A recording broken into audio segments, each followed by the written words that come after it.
Sophia Aldridge, daughter of Senator Richard Aldridge, walks into Judge Caprio's courtroom with shoulders back and chin high, but there is something brittle beneath the confidence. When she steps through those doors, it is not just arrogance you see in her eyes. There is fear poorly hidden behind designer sunglasses she does not take off until the bailiff asks. She is wearing clothes that cost more than some people make in months, yes, but if you look closer, her hands tremble slightly as she adjusts her blazer. The look on her face seems to say she is untouchable, but her body language whispers something different. She is terrified and trying desperately not to show it. Because her father is one of the most powerful politicians in the state and she has spent her whole life living in that shadow.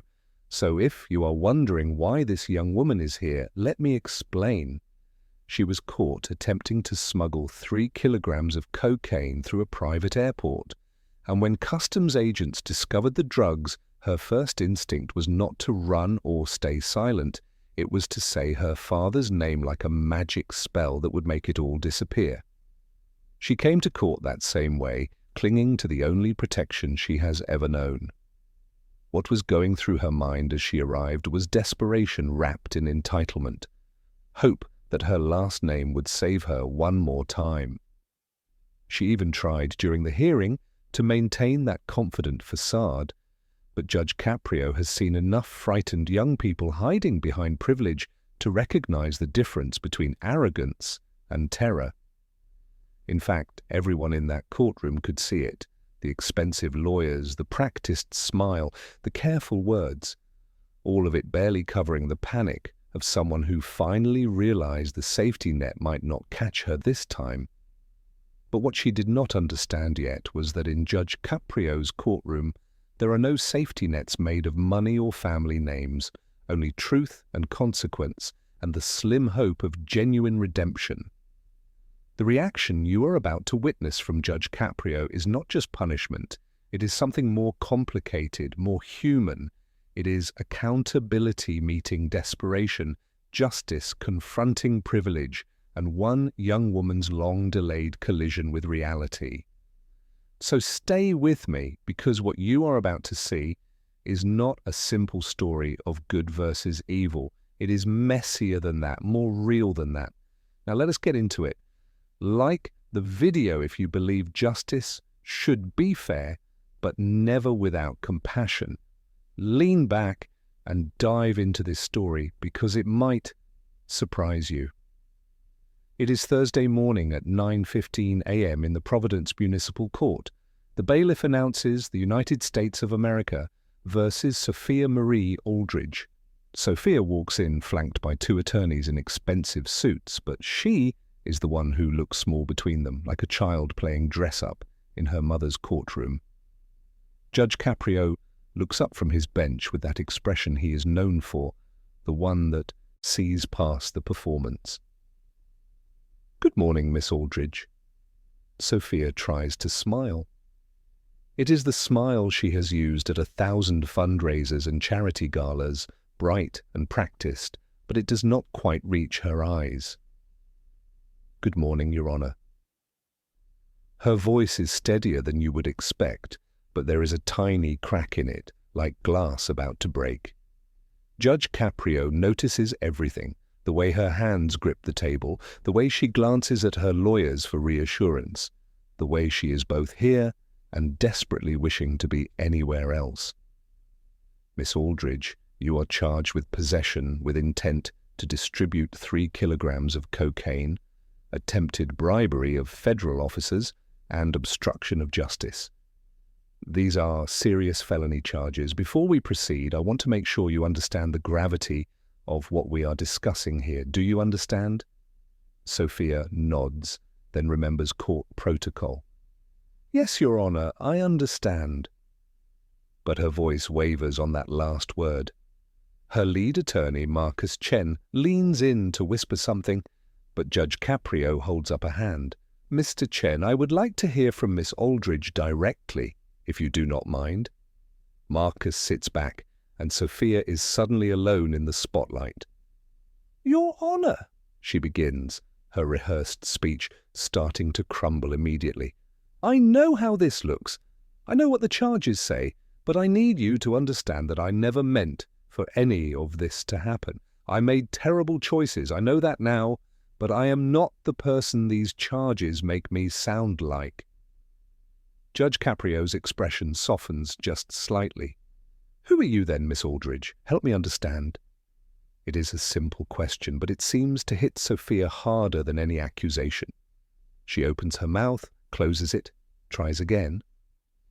"I am someone who got lost, Your Honor. I am someone who made mistakes, trying to be someone I thought I was supposed to be." Her attorney shifts uncomfortably, clearly wishing she would stick to the prepared statement, but something about Judge Caprio's directness has cracked through her defenses. Judge Caprio nods slowly. "Let us walk through what happened, Miss Aldridge. According to the customs report, federal agents discovered 3 kilograms of cocaine with a street value of approximately $250,000 concealed in your luggage. You were returning from Colombia on a private charter. Is that accurate?" Sophia's face goes pale. "Yes, Your Honor, that part is true." "Tell me about the trip. Why were you in Colombia?" This is where her lawyers would normally object, redirect, protect their client. But Judge Caprio has a way of creating space for truth, and Sophia finds herself wanting to fill it. "I told people I was going for my consulting business, fashion consulting, but that was not really true." She takes a shaky breath. "I was going because someone offered me money to bring something back, and I was desperate enough to say yes." The courtroom goes very quiet. Her attorney closes his eyes. Briefly, "Desperate for what, Miss Aldridge?" Judge Caprio asks gently. "For my father to stop being disappointed in me." The words come out in a rush, raw and unfiltered. "For my mother to stop crying when she thinks I cannot hear her. For my brother to stop succeeding at everything while I failed at everything. For people to stop whispering that I am the family embarrassment who coasts on the Aldridge name without earning anything." She is crying now, not the pretty crying you see in movies, but the ugly, honest kind. "I thought if I had my own money, real money that I earned, maybe I could prove I was worth something. Maybe I could finally be someone my family was not ashamed of." Judge Caprio lets the moment breathe. When he speaks again, his voice is firm but not unkind. "Miss Aldridge, there is a young woman sitting in a treatment center right now, fighting every day to stay clean from cocaine addiction. She lost custody of her daughter, she lost her job, she lost years of her life to a drug that someone like you helped bring into this country. Tell me, do you think your need to prove yourself to your family justifies her suffering?" Sophia flinches as if struck. No, Your Honor, nothing justifies that." "Yet you did it anyway." "Yes." Her voice is barely a whisper. "I did it anyway." Judge Caprio leans back, studying her. "Walk me through how this happened. I want to understand the choices you made, step by step." Sophia wipes her eyes with shaking hands. "It started at a party about 6 months ago. I met someone who seemed sophisticated, connected, successful. Everything I was pretending to be. We started talking and eventually he said he had a business opportunity for someone with my travel, access and family background. What did you think that opportunity was?" "I knew it was not legal. I'm not going to pretend I was naive, but he made it sound small, contained, victimless. Just once," he said. "Just one trip, one delivery, and I would walk away with enough money to fund my business properly and stop asking my father for everything." "Did you ask what you would be transporting?" "I did not want to know the details," Sophia admits, shame flooding her voice. "If I did not ask, I could tell myself I was not really sure. I could maintain what therapists call plausible deniability. even to myself. But you knew. Yes, Your Honor, somewhere under all the excuses and justifications I knew. Judge Caprio nods. What happened when you arrived in Colombia? Everything felt surreal, like I was watching someone else live my life. I met with people in expensive hotels who treated the whole thing like a normal business transaction. They gave me new luggage, designer bags that matched my usual style, and said everything was already packed. I was not supposed to look inside. I was just supposed to carry them through customs like they were mine. And you agreed? I agreed. Sophia's voice breaks. I took their money, $40,000 in cash, and I agreed. I told myself it was just this once. I told myself I was not hurting anyone. I told myself I deserved this chance to prove I could succeed at something. What happened at customs? Judge Caprio asks, and his voice carries no judgment, just a request for truth. Sophia takes a shaky breath. The customs agent seemed nice at first, routine questions. But then he asked me to open my bags, and my heart stopped because I suddenly realized I had no idea what story to tell. I had not prepared. I had not thought past getting caught because some part of me did not really believe it would happen to me. Why not? Because nothing bad ever happened to me, Your Honor. It sounds absurd saying it out loud, and Sophia laughs bitterly at herself. Every time I messed up before, failed classes, crashed cars, made terrible decisions, my father's name or my family's money made it go away. I think some part of me believed I lived in a different world where consequences were for other people. But the customs agent opened your luggage. He found the false compartments. It took him less than 5 minutes. 3 kilograms of cocaine, vacuum-sealed and hidden under designer clothes. He asked if I knew what was in my bags, and I said... She stops, swallows hard. I said what I always say when I'm in trouble. I said, "Do you know who my father is?" The courtroom reacts with murmurs. Judge Caprio holds up a hand for silence. What did the agent say? He said, "I do not care who your father is, miss. You are under arrest for drug trafficking." Sophia's voice is hollow, remembering it. And that was the first time in my entire life someone did not care about my last name. The first time being an Aldridge did not make me special. It was terrifying and somehow also a relief. Judge Caprio considers this. Why a relief? Because I was so tired of being my father's daughter instead of being myself. I was tired of every introduction including his name, every opportunity questioned as nepotism, every failure blamed on my inability to live up to the family legacy. When that agent arrested me, for just a moment I was not the senator's disappointing daughter. I was just someone who made a terrible choice and had to face it. Miss Aldridge, I want to show you something. Judge Caprio signals to the bailiff, who displays Sophia's phone records on the screen. You exchanged hundreds of messages with known members of a drug trafficking organization, messages about product, delivery timelines, concealment methods. Your attorney would argue these could be interpreted as legitimate business discussions, but you and I both know that is not true. I want you to explain these messages in your own words. Sophia stares at the screen, at the evidence of her choices laid bare.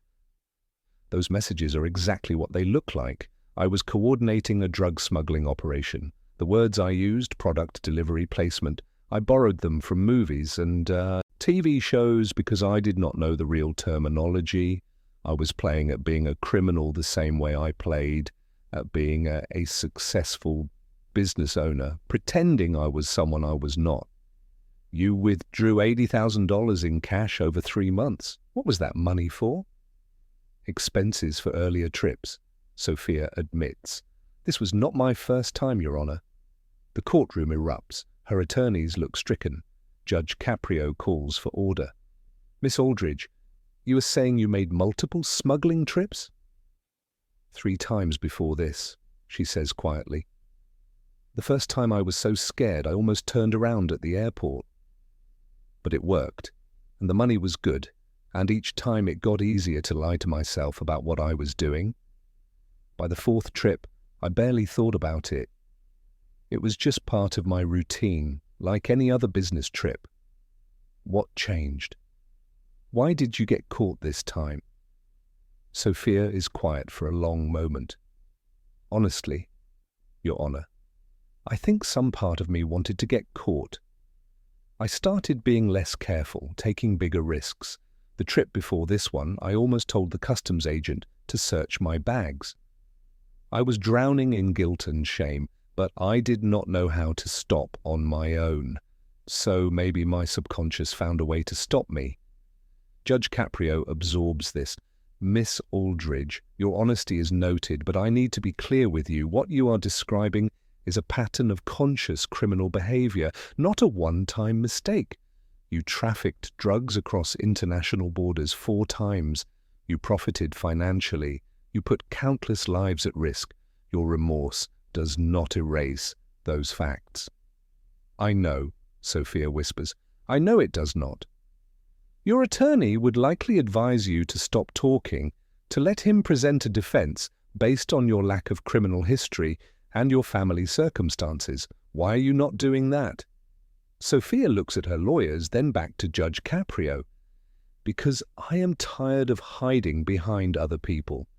I am tired of lawyers and family names and carefully crafted explanations. What I did was wrong. I knew it was wrong when I did it. I tried to justify it with my problems and my insecurities, but thousands of people have the same problems without trafficking cocaine. I do not deserve special treatment because I can afford expensive attorneys or because my father is a senator. Subscribe to Judge Stories if you believe true accountability starts with honest self-examination. Judge Caprio leans forward. Miss Aldridge, I have been a judge for many years. I have seen every kind of defendant, people who genuinely did not understand they were breaking the law, people caught up in impossible circumstances, people who made split-second mistakes with permanent consequences, and I have seen people like you, people from privilege who thought the rules were negotiable, but I rarely see someone sit in that chair and take full responsibility without excuses or deflection.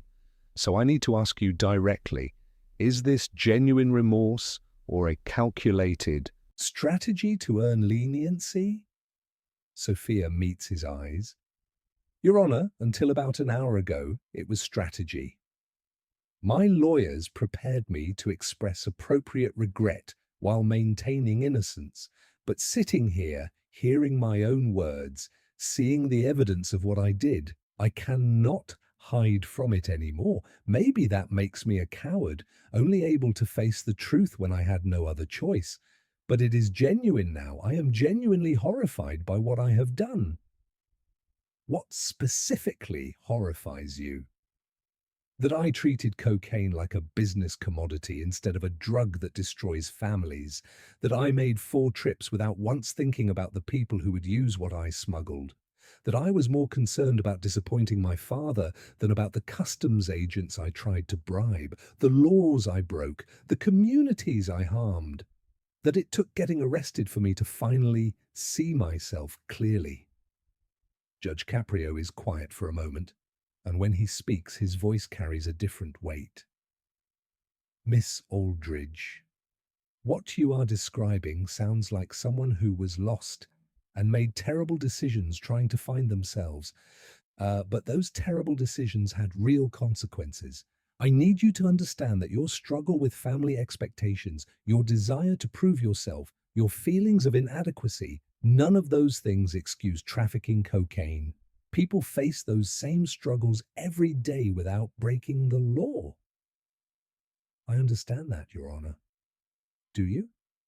Because in a moment, I'm going to impose a sentence that will fundamentally change your life. Before I do, I want to make sure you understand something crucial. You are not being punished because you failed to live up to your family name. You are being held accountable because you chose to profit from other people's suffering. Those are different things. Sophia nods, tears streaming down her face. I understand. Judge Caprio takes a deep breath. Based on the evidence presented, your confession, and federal sentencing guidelines, I am prepared to impose sentence for possession with intent to distribute 3 kilograms of cocaine. I am sentencing you to 6 years in federal prison. Sophia's face crumples, but she does not protest. For attempted bribery of federal officers and obstruction of justice, an additional 18 months to run consecutively. That is 7.5 years total, her attorney says quietly. Yes, Mr. Chen, I can do math, Judge Caprio replies, not unkindly. He turns back to Sophia. I am also imposing a fine of $250,000 to be paid to drug treatment and addiction recovery programs. If you cannot pay it immediately, you will pay it in installments upon your release. Sophia nods numbly. Additionally, upon your release, you will serve 3 years of supervised probation. During that time, you will work with addiction counselors, speak at schools and community centers about the consequences of drug trafficking, and volunteer at treatment facilities where you can see firsthand the impact of the substance you helped distribute. I will do whatever you ask, Your Honor. Judge Caprio's voice softened slightly. Miss Aldridge, I am not giving you the maximum sentence because I believe there is genuine remorse in you, underneath the fear and shame. I believe you understand what you did was wrong. But 7.5 years in federal prison is not a small thing. You will be in your early 30s when you are released. Your 20s, the time most people spend building careers and relationships, you will spend in a cell. That is the consequence of your choices. Sophia is sobbing now, but she manages to speak. It is more mercy than I deserve, Your Honor. Thank you. Do not thank me, Miss Aldridge. Use this time to become the person you were pretending to be. Someone with genuine accomplishments, real integrity, and the strength to face life without hiding behind family names or illegal shortcuts. He pauses. I am also going to say something that judges do not often say. I hope when you get out you find a way to forgive yourself, not to excuse what you did, but to forgive yourself enough to build something meaningful with the rest of your life. Carrying shame forever does not help anyone. Sophia looks up, surprised. Your Honor? Miss Aldridge, you are going to prison. You are going to lose 7.5 years of freedom. You are going to disappoint your family and face public humiliation. Those are the external consequences, but the internal work, learning to live with what you have done while not letting it destroy you completely, that is going to be harder. And that work starts today. Her lawyers look as surprised as she does. This is not typical judicial severity. I am not saying what you did is forgivable easily or quickly. I am saying that people are more than the worst things they have done, and if you use this time to truly transform, you might find a way to make something meaningful from this disaster. Sophia can barely speak through tears. I do not know how to do that, Your Honor. You start by being honest, you continue by being accountable, and you persist by helping others avoid the path you took. It will not be easy, and it will not erase what you did, but it might give the rest of your life meaning. As the bailiffs prepare to take Sophia into custody, Judge Caprio delivers his final words. Miss Aldridge, you came to this courtroom hiding behind privilege and family connections, desperate for your last name to save you one more time. You were leaving in handcuffs, facing 7.5 years in prison for drug trafficking, but you are also leaving with something you did not have before, a clear understanding of who you are when the privilege is stripped away. Sophia meets his eyes one last time. Thank you, Your Honor, for seeing me as a person, even while holding me accountable. That is what justice should be, Miss Aldridge. Fair, but not merciless, firm but not without hope. Use your time wisely. Sophia Aldridge came to court expecting political influence and expensive lawyers to make felony charges disappear. She left in handcuffs, facing 7.5 years in federal prison for trafficking cocaine, while learning that real accountability hurts, but might also heal. Within hours, Senator Aldridge holds a press conference, his voice breaking as he discusses his daughter's crimes. He does not defend her actions, but asks the public to remember she is still his child. He announces he will not seek re-election, choosing instead to focus on addiction recovery advocacy in his daughter's name. Sophia's case becomes something unexpected, not just a story about privilege meeting justice, but about the complicated process of becoming accountable. Letters she writes from prison to addiction support groups are eventually published, raw and honest reflections on the harm she caused. Some people never forgive her. Others see in her story their own struggles with identity and consequences. Judge Caprio's sentence, severe enough to demonstrate that privilege does not exempt anyone from justice, but measured enough to leave room for redemption, becomes studied in law schools as an example of justice balanced with humanity. Sometimes the most important lessons about accountability come not from being crushed completely, but from being held responsible while being seen as human. The difference between punishment that destroys and punishment that might eventually transform is whether it leaves room for someone to rebuild with honesty instead of hiding in shame. If you enjoyed this story, please like and subscribe to my channel if you have not already. If you enjoy stories like this, you can check out the other videos on my channel. See you in the next video. Stay healthy.